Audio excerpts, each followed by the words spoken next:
Did you know that in the United States, over 530,000 families file for bankruptcy every single year because of medical bills alone?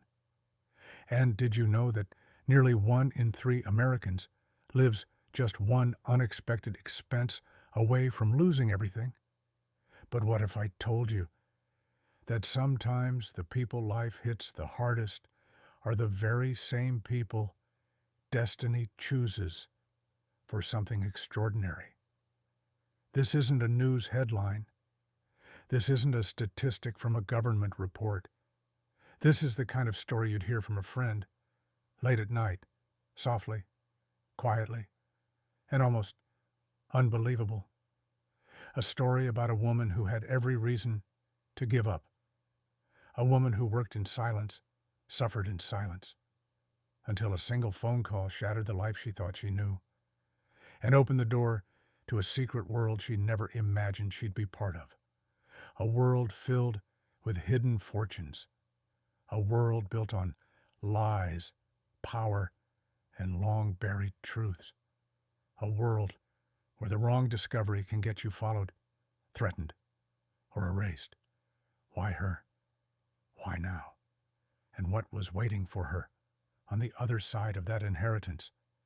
This is the kind of story that reminds us that ordinary people can carry extraordinary destinies, even when they don't believe it themselves. Let's begin the journey.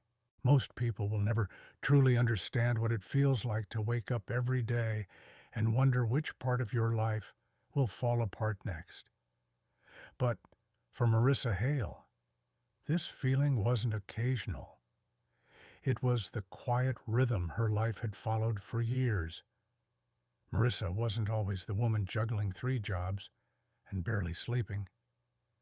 Once, she was a promising medical resident, the kind of person who stayed late to comfort families, who believed hard work could save lives and also save her future.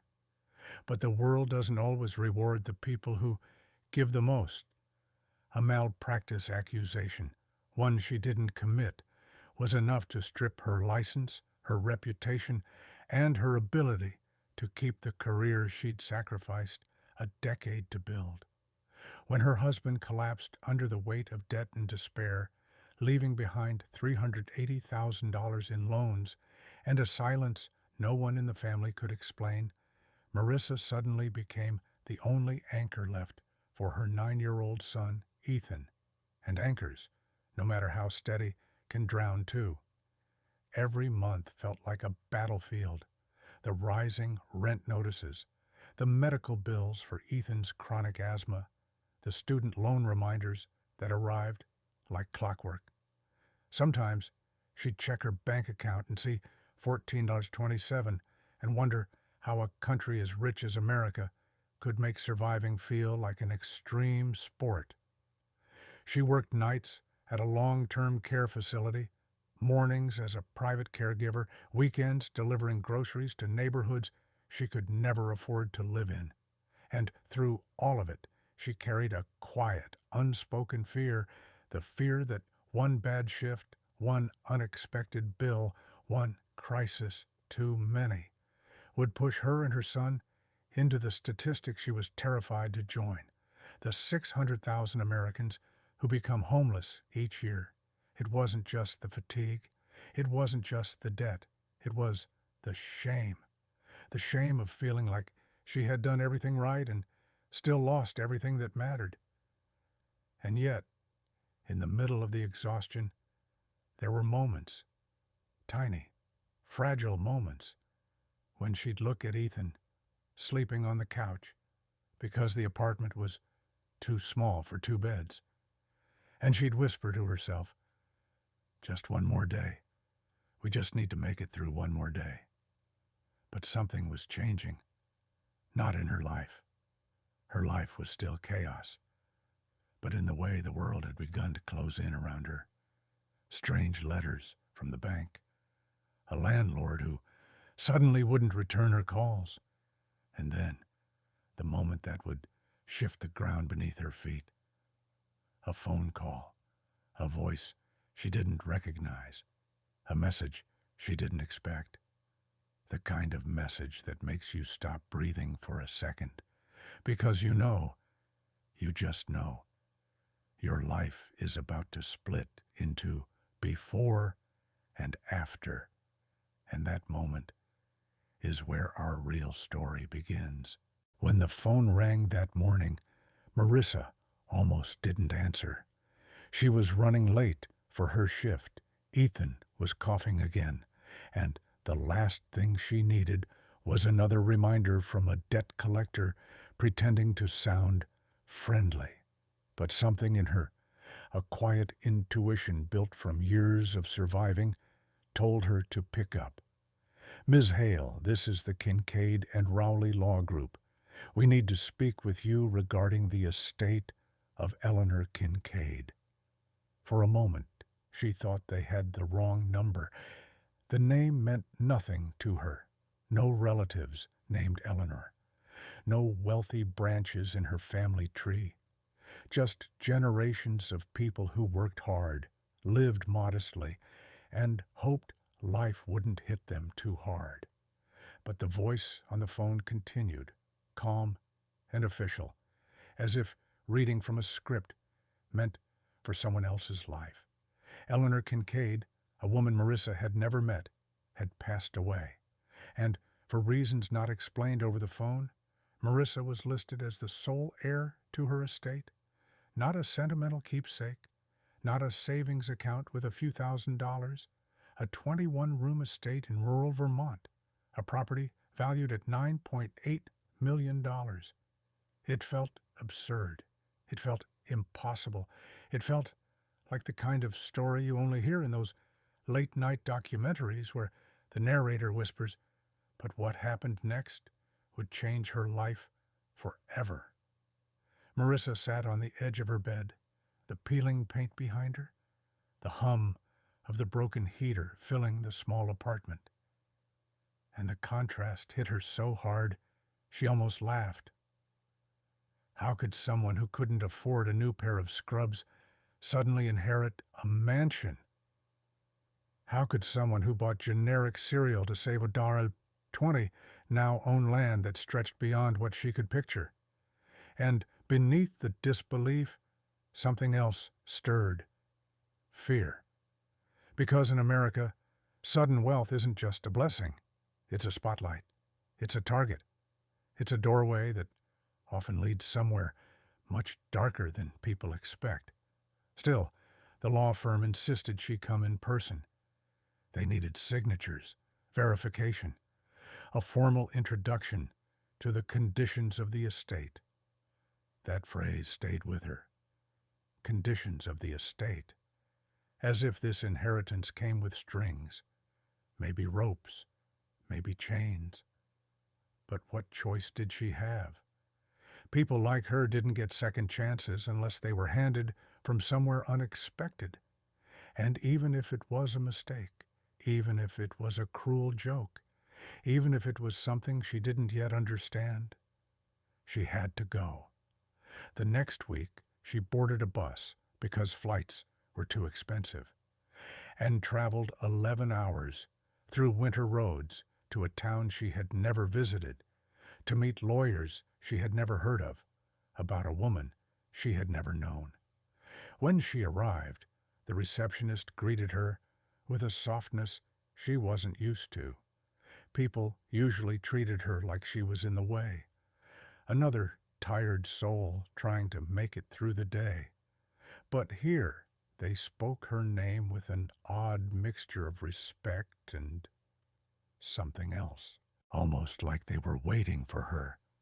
Inside the conference room, an envelope was placed in front of her, her name written in elegant handwriting, and below it, a note from Eleanor.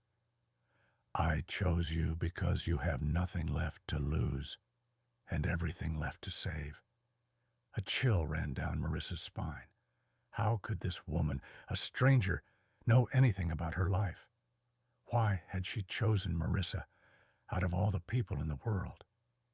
As the lawyer explained the estate, its size, its value, the legal transfer, Marissa barely heard anything. Her mind kept circling back to that message, that eerie idea that her suffering, her losses, had somehow placed her on a path she never asked for. And when she finally stepped outside into the cold Vermont air, staring at the map that would lead her to the mansion waiting miles away, she felt something unfamiliar, a pull, a warning, a beginning, the kind of beginning that doesn't just change your life, it rewrites it. And as Marissa took her first step toward the Kincaid estate, she had no idea that what waited behind those old stone walls wasn't wealth, but secrets, the kind of secrets people kill to protect, and that journey begins in the next part. The road leading to the Kincaid estate felt like it belonged in another century, a narrow path winding through endless trees, the kind of place where your phone loses service long before your courage starts to fade. Marissa pressed her forehead to the bus window as the landscape shifted from crowded towns to quiet forests, wondering how a woman like her could ever fit inside a world like this. When she finally stepped off at the last stop, a single taxi waited, almost as if someone knew she was coming. The driver didn't make small talk. He just glanced at her in the rearview mirror and said softly, "Not many folks go up there anymore." A sentence that felt too heavy to be casual. The estate appeared slowly, like a memory rising out of fog, 3 stories tall. Stone walls stained by decades of storms. Windows tall and dark like watching eyes, and a silence so deep it swallowed the sound of the engine as soon as the taxi pulled away. And Marissa's breath caught in her throat. It wasn't beautiful in the magazine perfect way. It was beautiful in the way old things are. Scarred, mysterious, powerful. But there was something else too. Something she couldn't name. A heaviness in the air, like the house itself was holding a secret under its ribs. The front doors creaked open with a weight that suggested they hadn't been touched in years. Inside, the air was cool and faintly scented with cedar and dust. Portraits lined the hallway. Eleanor at different ages, standing beside people whose faces were crossed out in thick black ink, as if someone wanted them erased from her life. The deeper she walked, the stranger it felt. The kitchen looked untouched, like a room staged for a home tour, but the library felt lived in. Books stacked on the floor, notes tucked between pages, maps pinned across the walls with red string marking paths she couldn't understand. Every step echoed in the empty corridors, and with each echo came the unsettling sense that she wasn't walking alone. Upstairs, she opened door after door. An elegant guest room, a dusty nursery from decades ago, a music room with a grand piano missing half its keys. But it was the last door at the end of the corridor that made her freeze. A heavy steel lock, industrial grade, completely out of place in a home like this. Why would someone lock a room inside their own house like they were trying to keep something in or keep someone out? Marissa reached out instinctively, but the moment her fingers touched the handle, a cold shiver ran down her arm. Something inside her whispered, "Not yet." She stepped back, trying to steady her breath, and that's when she noticed the cameras mounted in the corners. Old, outdated security units, but still glowing faintly with power. Someone had been watching this house long after Eleanor was gone. And it wasn't just the cameras.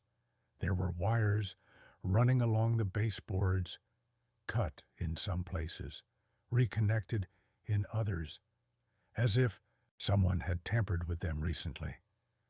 as if someone had been here.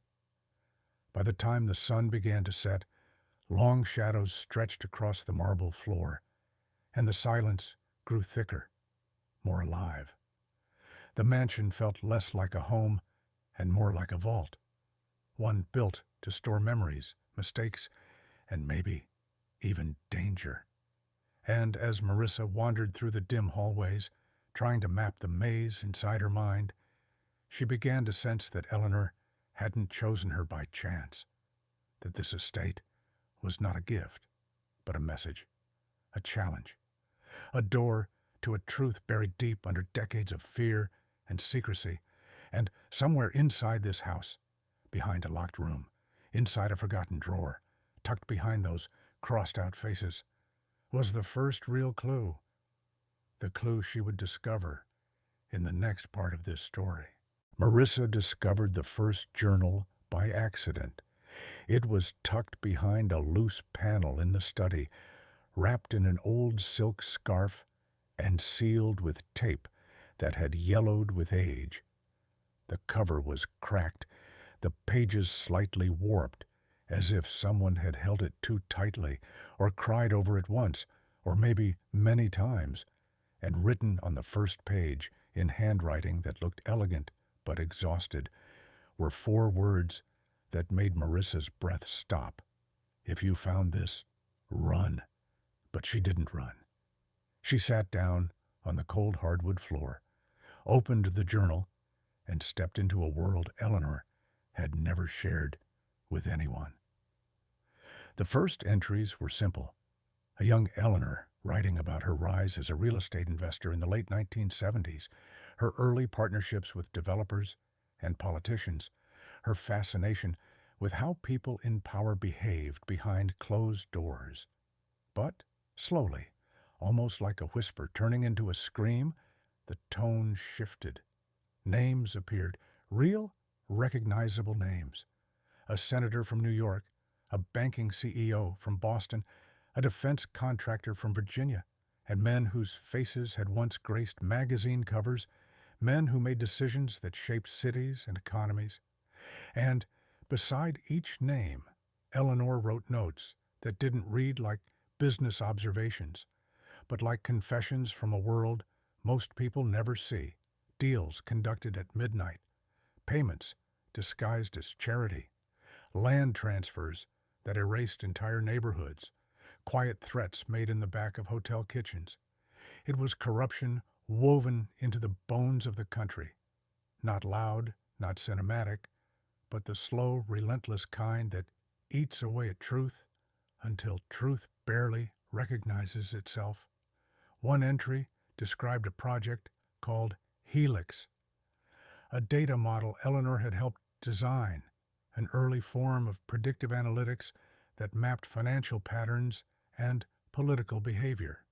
She wrote about it the way someone might write about a weapon they accidentally invented, a machine that could detect fraud, bribery, embezzlement, but also expose the men who had built their empires on it. It was supposed to be a safeguard, Eleanor wrote, but they wanted it for control. And the last line under that entry carried a weight that felt almost prophetic. When you create something that threatens powerful people, you don't retire. You disappear. As Marissa flipped through the pages, she saw drawings of rooms in the mansion, arrows pointing toward the locked chamber upstairs, sketches of circuit systems, maps with routes marked in red like escape plans. Eleanor had been afraid, not suddenly, but for years, a fear that grew slowly like mold in a forgotten corner. There were mentions of surveillance, people following her, phone calls where no one spoke, and one entry, shaky and rushed, said, "They're inside the house. I heard footsteps near the attic. I have days left, maybe hours." Marissa felt her hands trembling. This wasn't the paranoia of an old woman losing her grasp on reality. This was the documentation of someone fighting a war she couldn't speak about publicly. because speaking meant dying. With each entry, the emotional weight settled deeper in Marissa's chest. She saw flashes of her own exhaustion reflected in Eleanor's words. Two women from different eras, connected by struggle they never chose.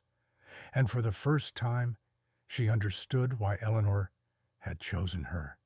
Not because of blood, not because of chance, but because wounded people recognize one another. And sometimes, broken women are the only ones brave enough to finish a battle someone else started.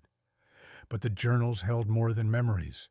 They held directions, clues, guidance, mentions of a key hidden somewhere on the property, the only key that could open the locked room upstairs, the room Eleanor called the heart of everything.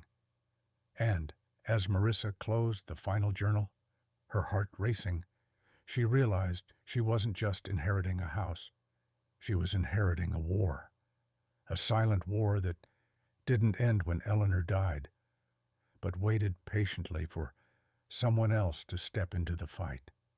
And that next step, the search for the key, begins in the next part of the story. It started with a single line in the journal, barely legible, squeezed into the margin like Eleanor had written it in a hurry, maybe even in fear. The key is buried where the ground remembers. Most people would have stared at that sentence and shrugged, but Marissa had lived too much life to dismiss strange clues. When you grow up fighting just to stay afloat, you learn how to read between the lines, how to find meaning where others see nothing. The ground remembers. The words echoed in her mind all night. She barely slept, lying awake in the dim glow of the bedroom window, listening to the old house breathe and crack like it was thinking with her. By morning, she had a suspicion, not a confident one, not even a logical one, but the kind of gut instinct you get when survival has been your lifelong teacher. And in this mansion, where nothing was what it seemed, trusting that instinct felt like the first rule. Outside, the early sun cut through the fog that always seemed to cling to the estate like an old memory.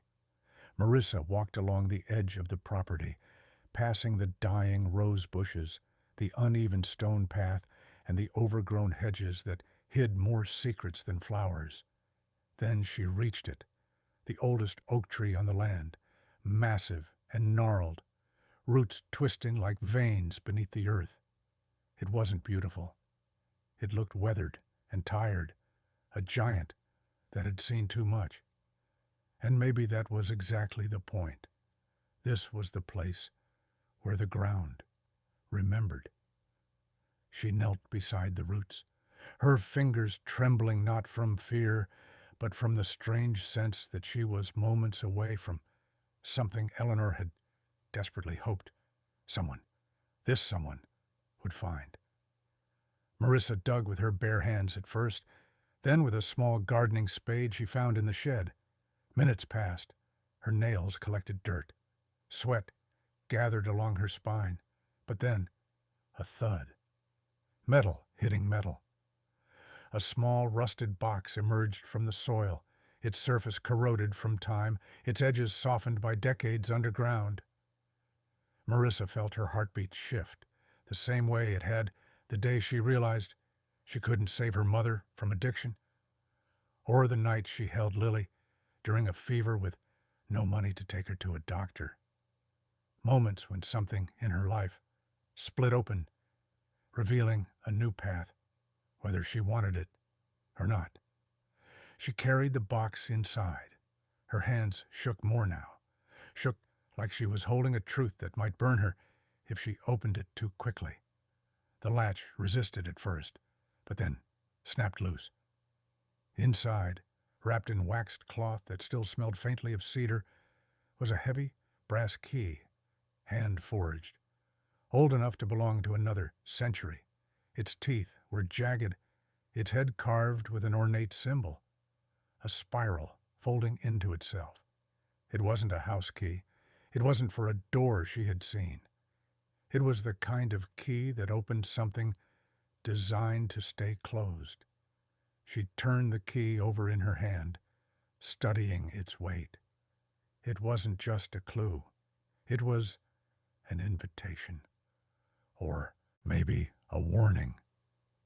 Beneath the key was a folded piece of paper, Eleanor's handwriting again, shaky, uneven, the script of someone exhausted from running too long. The basement isn't a basement, it's a vault I never meant to build. If you open it, you must be willing to finish what I couldn't. Marissa swallowed hard. The basement, a place she hadn't even explored yet, mostly because it felt too cold, too still, like the air itself didn't want to be disturbed. But hiding was over. Running was over. Fear was a luxury she had never been able to afford, and she wasn't about to start now. Not when Lily's future depended on her courage, not when Eleanor had trusted her with the truth. She went downstairs, her footsteps echoing through the old wood like a second heartbeat. The basement door was plain, unremarkable, almost disappointingly normal. But when she pressed the key into the lock, it fit perfectly. A low metallic click sounded, deep and final. The door swung inward, and darkness waited for her like something alive. The air was colder here, not the chill of a damp room, but a coldness that felt intentional, like the space was designed to preserve something too important to touch sunlight. Marissa stepped inside. The room beneath the house stretched deeper than she expected, almost like the mansion sat on a hollow chamber. Concrete walls, steel beams, and on the far side, behind reinforced glass, a second door, a vault door, massive, industrial, the kind banks use to protect millions. And suddenly, something clicked in Marissa's mind. The journals, the surveillance, the names, the fear. This wasn't just a vault. It was the center of everything Eleanor had fought to protect. As Marissa walked toward the vault, her fear slowly transformed into purpose, into clarity, into the hard-edged courage of someone who'd already survived worse than secrets. The key had opened the first door, but it was the next door, the vault, that would open the truth. And that truth, waiting in the darkness ahead, would unravel everything she thought she knew about Eleanor, the mansion, and the war she had unknowingly stepped into. It didn't happen all at once. That's the thing about danger. Real danger. It creeps into your life, quietly, like a draft, sneaking under a locked door, cold and invisible, until suddenly you realize the whole room has turned to ice. For Marissa, it began the morning after she opened the basement vault. She hadn't slept. Every time she closed her eyes, she saw that metallic door waiting in the dark, the frost on its surface, the sense that once she stepped through, she wouldn't be able to pretend this was just an inheritance ever again. But before she could face what was inside that vault, danger found her.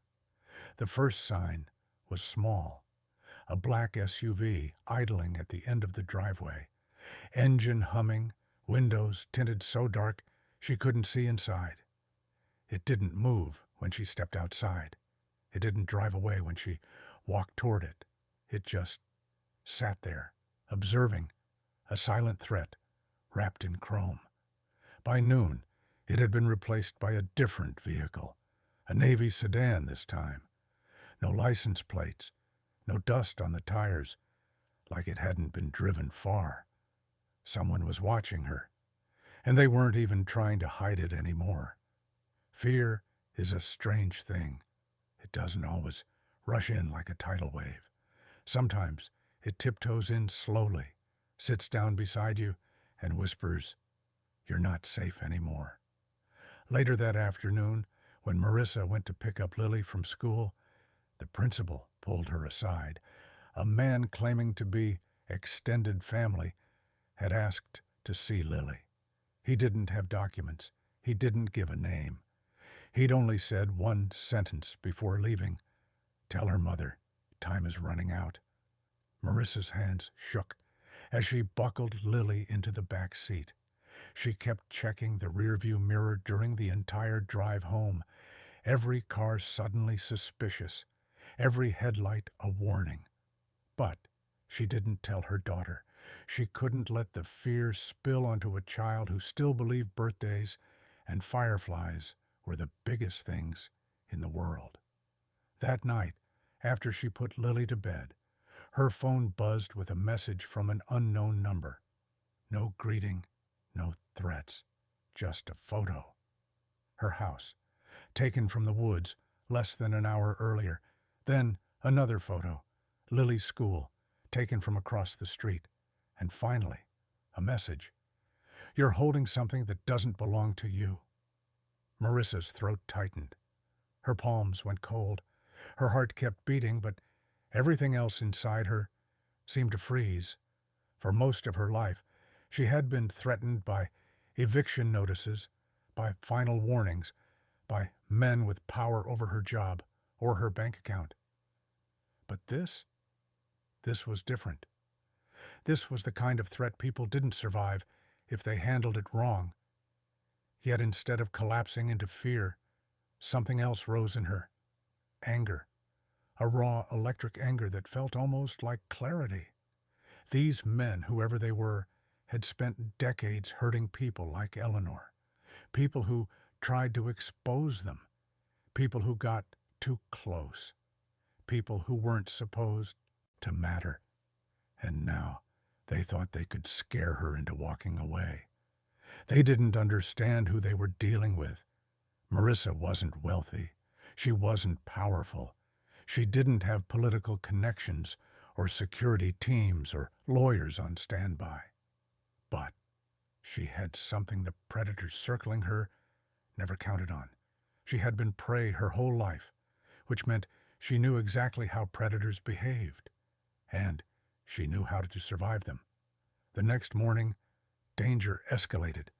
Not in shadows this time, but boldly, in broad daylight. When she walked outside to get the morning paper, the front gate was wide open. The heavy iron gate that took 2 hands to push. Wind didn't do that. A gardener didn't do that. Someone had been inside. Her stomach dropped. A dead crow lay on her welcome mat, its wings spread, its neck twisted, its body still warm. Pinned beneath it was a note, just one line, printed in block letters. "Stop searching." Marissa didn't scream. She didn't cry. She didn't even look around to see if someone was watching. Instead, she grabbed the crow with shaking hands, buried it beneath the old oak tree, and whispered a promise to Eleanor she never expected to make. "I won't stop." And that was the moment, the exact moment, the fear inside her turned into resolve. The moment the prey decided to turn around and face the predators circling her. She went inside, locked every door, and headed straight for the basement, her footsteps slow and measured, like she was walking into a battle she could no longer postpone. Because the next step wasn't hiding. Marissa learned something in that vault, something she never understood before. Fighting alone makes you brave, but fighting against the powerful makes you disappear. And the men she was now standing against were experts at making people disappear. People like Monroe, people like Eleanor, people who knew too much. So when she stepped out of that basement with a box full of evidence and a body still chained to the wall, she knew exactly what she needed next. Not more courage, but allies. Her first ally found her before she even knew she was looking for one. A knock on the door at 2:17 a.m., too soft to be a threat. too persistent to be ignored. When she opened it, a man stood on the porch holding a leather briefcase and wearing a weary expression that looked like it had been carved into him over years. "Marissa Hale?" His voice was low, steady. "My name is Lucas Grant. You don't know me, but I think I know what you're standing in the middle of." Lucas wasn't a cop. He wasn't a lawyer. He wasn't anyone with power. Just a disgraced investigative journalist, once nominated for a national award, now blacklisted for publishing a story that exposed the wrong billionaire and cost 3 news networks millions in lawsuits. He had spent the last decade chasing threads that all led back to the same circle of corruption, the same names Marissa found in Eleanor's tapes. When she let him inside, he didn't waste time. He pulled out a folder packed with documents, news clippings, encrypted flash drives. He laid them on her table one by one, like puzzle pieces he'd been carrying too long. And then he said the sentence that made her spine tighten. "I've been following this network since 2012. I thought I'd hit a dead end until someone tipped me off that Eleanor Kincaid wasn't just a recluse. She was their biggest threat." Marissa wanted to say she didn't trust him. That trusting strangers was how people ended up in missing person reports. But something in his voice, something tired, bruised, and painfully honest, told her he wasn't there to hurt her. He was there because he needed this truth just as much as she did. The second ally arrived less gently. The sound of a window shattering in the study, the thud of boots, the click of a gun being cocked. Marissa froze until a woman's voice cut through the dark like a blade. "Relax. If I wanted you dead, I wouldn't have knocked." The woman stepped into the dim light, short, sharp-eyed, wearing a badge that looked official, but slightly defaced, like she had deliberately scratched something off. Agent Tessa Rourke, suspended from the FBI for refusing to drop a corruption inquiry tied to Senator Dalton, the same man whose name appeared repeatedly in Eleanor's files. A woman who had lost her career for telling the truth, and now had nothing left except the desire to finish what she started. Tessa didn't ask for permission to join. She simply sat down, pulled out a laptop, and said, "Show me what you have, and I'll show you how to survive this." The third ally wasn't a visitor at the door or an intruder through the window. He found her through a scrambled email that appeared on her screen while she and Lucas reviewed recordings. A message with no subject line, just coordinates, a single sentence. "If you want access to Helix, meet me here." Tessa recognized the signature code instantly. Owen Pike, hacker for hire, brilliant, unstable, never works for free. If he's contacting you, it's because he wants in. The three of them, Lucas, Tessa, Owen, were nothing alike. A fallen journalist, a disgraced agent, a rogue hacker, each broken in different ways, each carrying a wound inflicted by the same circle of men Marissa now faced. And maybe that was why she trusted them, not because they looked strong, but because they looked like her, tired of surviving, ready to fight. Together, they built a plan. Not a perfect plan, not a safe one, but a plan that would hit the predators where it hurt. Lucas would trace the money.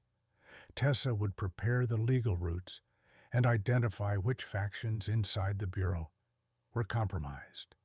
Owen would decrypt the rest of the Helix system and pull the trigger when the time came. And Marissa? She became the glue, the one holding the evidence, the one the mansion had chosen, the one Eleanor trusted with her final breath.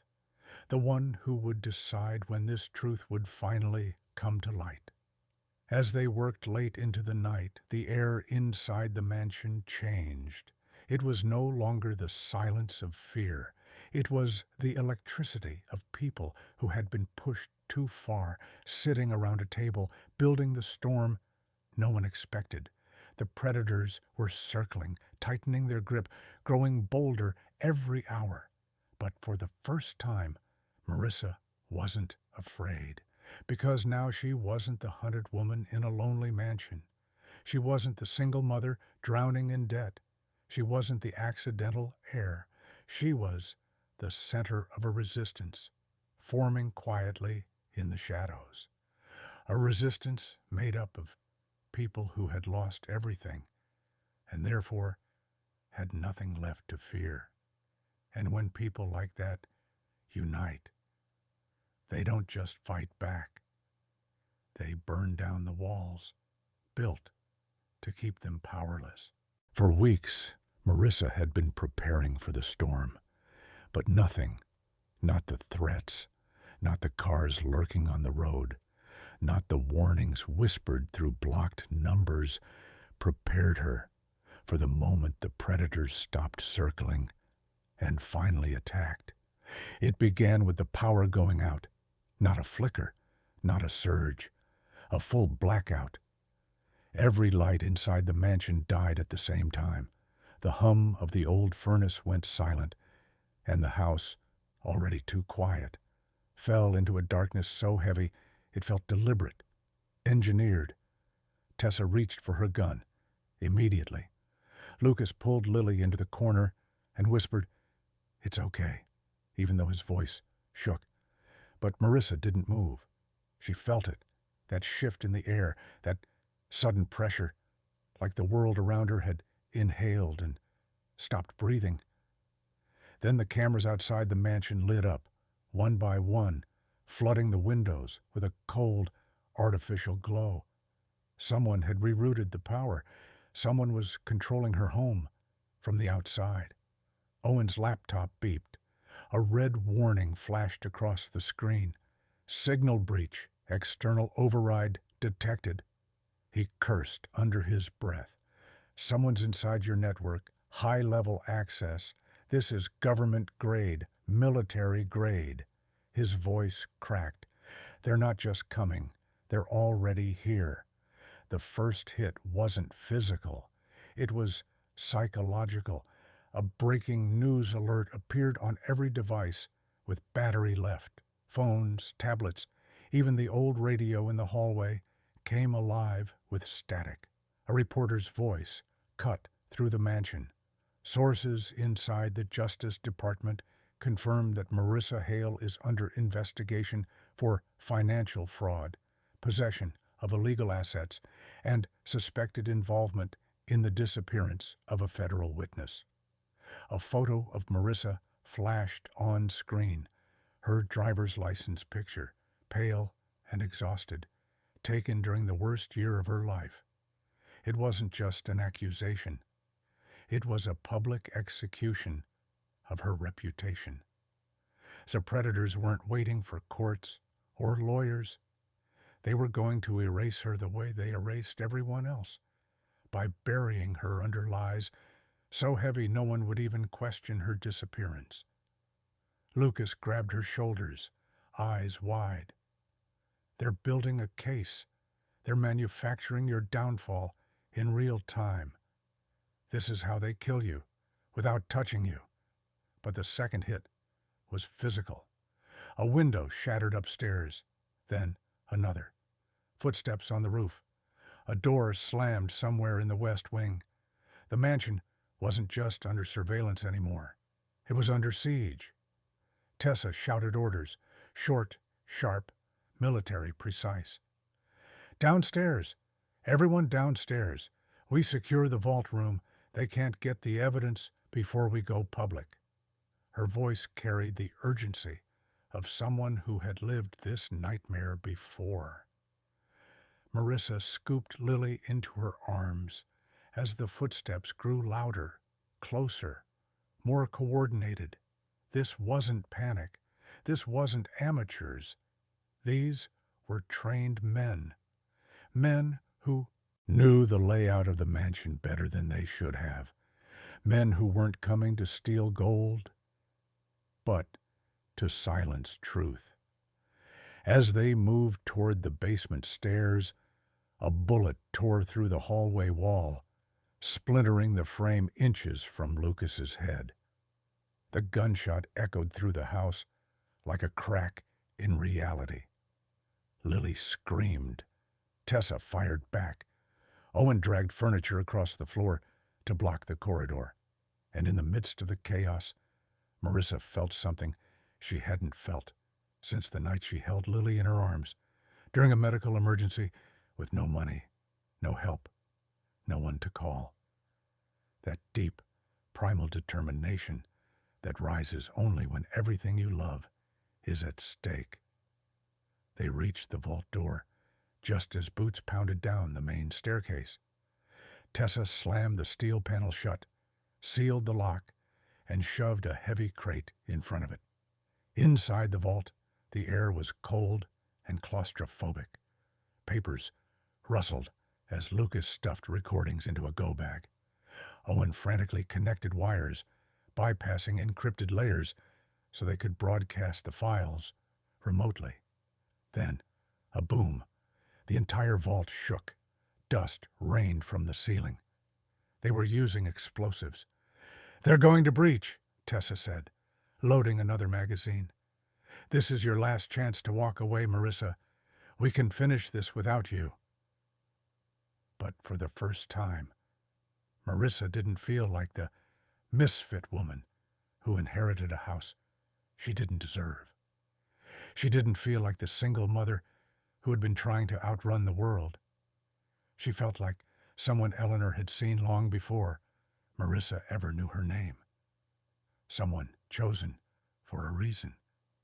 She stepped forward and placed her hand on the table where all the evidence lay.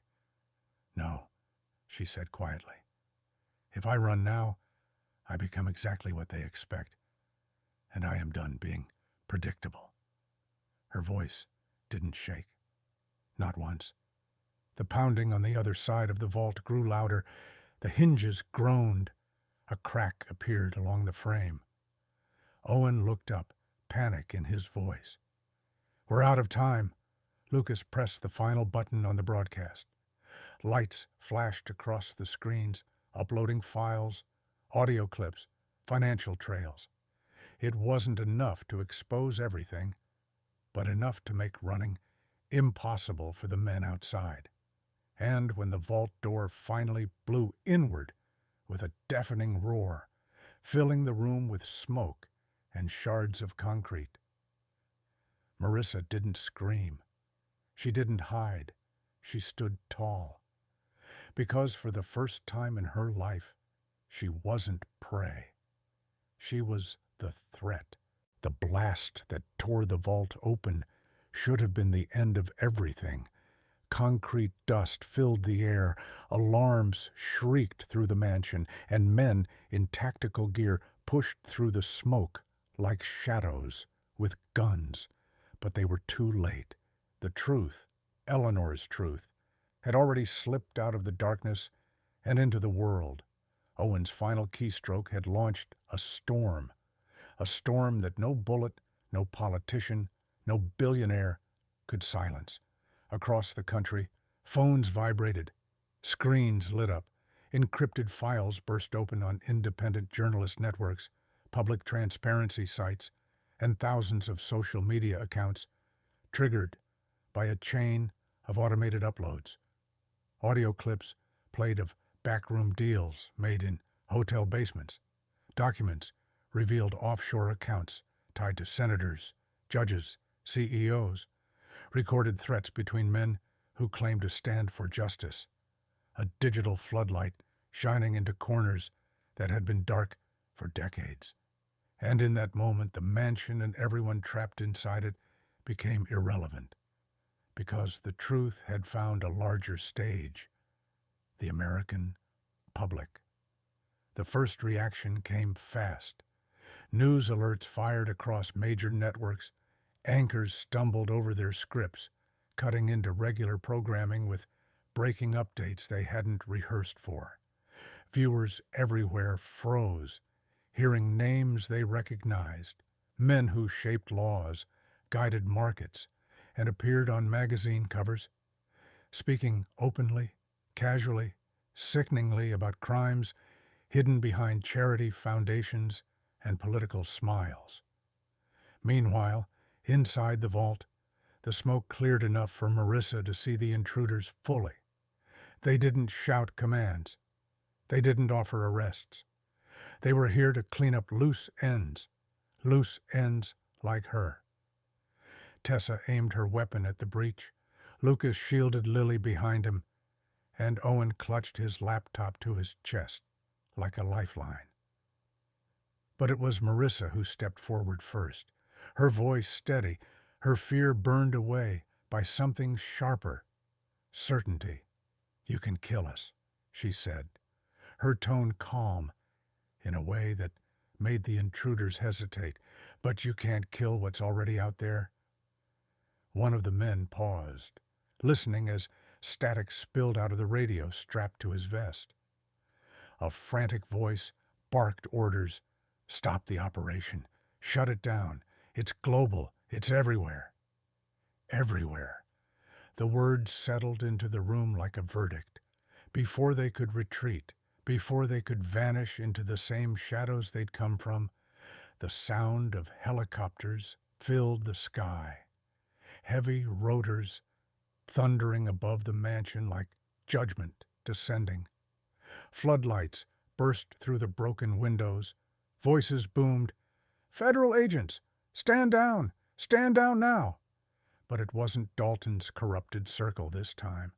It was the other side of the Bureau, the side Tessa had once trusted, the scarce few who had not been bought, who had quietly taken her evidence months earlier, waiting for the moment when exposing the truth wouldn't get them killed.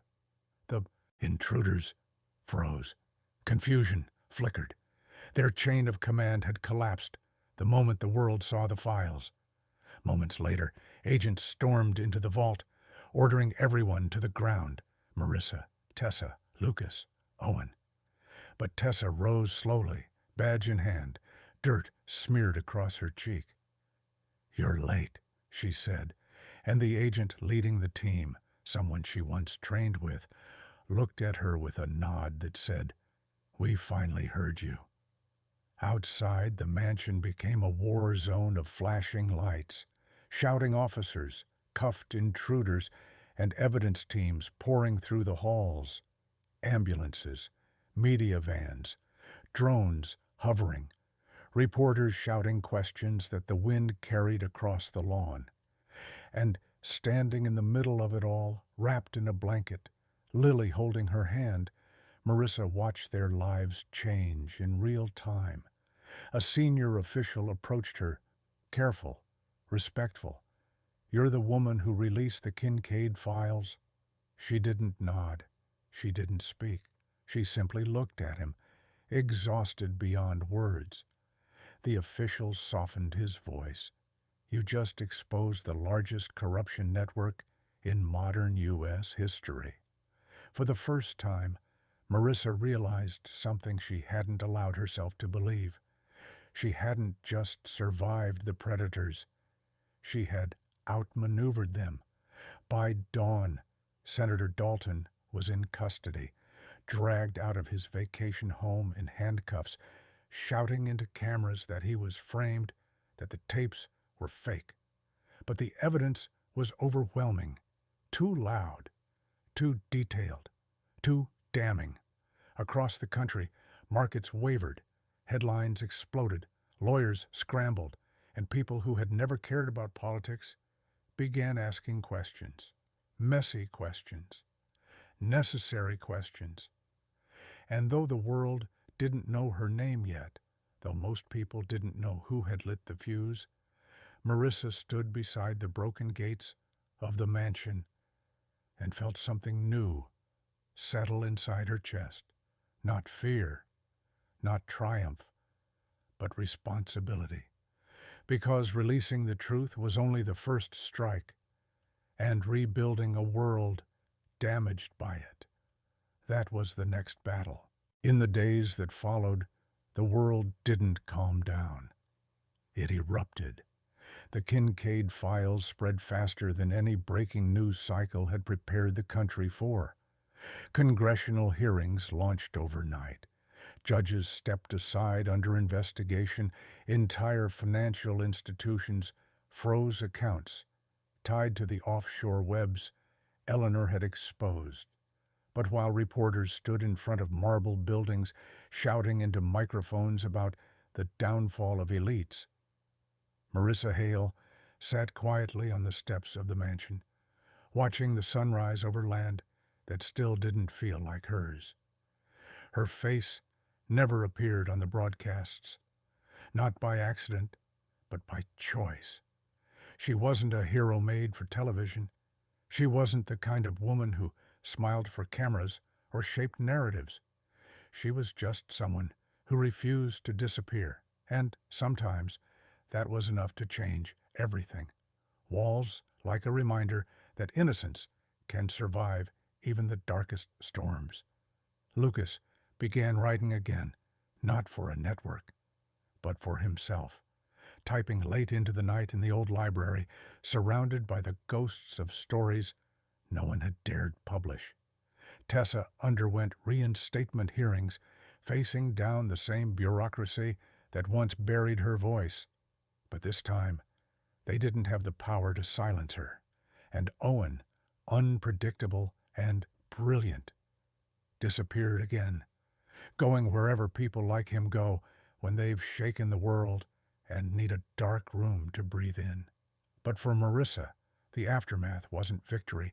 It was rebuilding. Federal agents arrived in waves, removing evidence, cataloging artifacts, carrying out the remains of H. Monroe with the dignity he had been denied in life. His name was finally spoken on national television, not as a missing person, but as a martyr in a war the public never knew existed. Marissa stood beside the agents as they carried his body away, whispering a quiet promise, "You're not lost anymore. We found you." And maybe that was the moment everything shifted inside her, because for the first time, she understood what Eleanor had seen in her. Not strength, not courage, but the refusal to walk past injustice without picking it up and carrying it forward. A month later, on a cool morning in early spring, Marissa walked into the county courthouse with a simple folder in her hands. Inside was the paperwork to establish something new. The Kincaid Foundation for Ethical Technology and Whistleblower Protection. An institution built not from wealth, but from purpose. A place where people could speak without being hunted, where truth didn't have to hide in vaults or journals or dying confessions. She funded the foundation with a portion of the recovered gold, legally redirected after the federal seizure, turning what had once been currency of corruption into a lifeline for future fighters. The rest was handed to the government, to charities, to Monroe's surviving family. She kept nothing. She wanted nothing. Because some legacies aren't meant to be owned. They're meant to be passed forward, like fire, dangerous, illuminating, impossible to hold without being changed by it. The mansion didn't remain a mansion for long. Within a year, it transformed into a research and advocacy center, its once silent rooms filled with analysts, investigators, and young activists determined to continue the work Eleanor started. The locked doors were opened, the broken windows rebuilt, the dead spaces filled with life, conversation, and hope. Every morning Marissa walked the grounds with Lily, touching the old oak tree where she once dug for Eleanor's key, and every morning she felt the same quiet realization. She didn't inherit a house, she inherited a mission, a war she didn't start, but one she was finally strong enough to finish. And as the sun rose over the hills, lighting the mansion like a beacon, Marissa understood something she had never known before. That sometimes the world chooses the most unlikely people to carry its heaviest truths, not because they're perfect, not because they're fearless, but because they know what it's like to fight alone and choose again and again to keep fighting anyway. Her story didn't end with the release of the truth. It began there, in the ashes of an empire, in the echoes of a mansion, in the courage of a woman who had once believed she had nothing left to give. And as the camera would fade, the question that lingers is simple, powerful, and necessary. If the fire of truth reached you, what would you do with it? If this story moved you, leave a comment with one word: truth.